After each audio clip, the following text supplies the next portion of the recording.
السلام علیکم، خوش آمدید ہمارے چینل پہ۔ ایک شخص اپنی بہترین صلاحیتوں کا اظہار کرتا ہے تو وہ شاندار ہے۔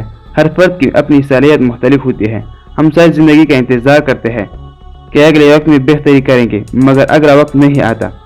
اس لیے بہتر یہ ہے کہ ہم اپنی بہترین صلاحیتوں کے اظہار پوری کرنا شروع کر دیں۔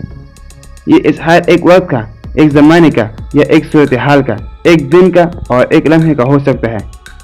مثال کے طور پر آج آپ کی بہترین صلاحیت کچھ اور ہے، 10 سال پہلے کچھ اور تھی۔ اسی طرح آنے والے وقت کے لیے بہترین صلاحیتوں کے اظہار کا معیار بدل جائے گا، کیونکہ اب میں بہتری آ رہی ہے۔ حضرت مولانا جلال الدین رومی رحمۃ اللہ فرماتے ہیں، میں نے دیکھا کہ بیڑوں کے گلے میں شیر کا بچہ رہنے لگا۔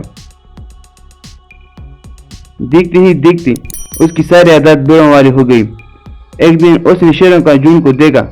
دیکھتے ہی دیکھتے وہاں سے ایک شیر نکلا اور اس نے ایک بیڑ کو چیر پاڑ دیا۔ اس عمل سے اس بچے کے اندر شیر کا جا گیا۔ دنیا کے کیلنڈر پر لاکھ جادو کر لے، ممکن نہیں ہے کہ آج کا دن آپ کی زندگی میں دوبارہ آئے۔ اس لیے آج کے دن کو سلام کیجیے اور خوشدلی سے اس کو استقبال کیجیے۔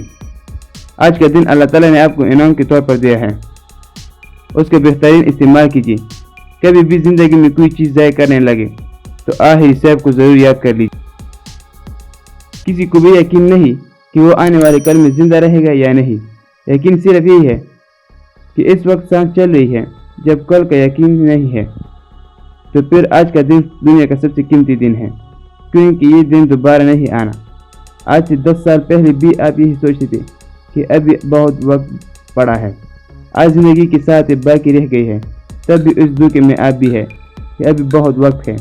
کتنی عجیب بات ہے کہ ہماری زندگی لمحات کم ہوتے رہتے ہیں اور ہم ہر سال زندگی کم ہونے کی خوشی مناتے ہیں۔ گزرے ہوئے دنوں کی خوشی منانے کے بجائے عقل مند یہ ہے کہ اس گزرتے ہوئے وقت کو شاندار بنا لیا جائے۔ دوستوں، اگر آپ کو یہ اچھی لگی تو پلیز چینل کو سبسکرائب کریں اور یہ ویڈیو اپنے دوستوں کے ساتھ ضرور شیئر کریں۔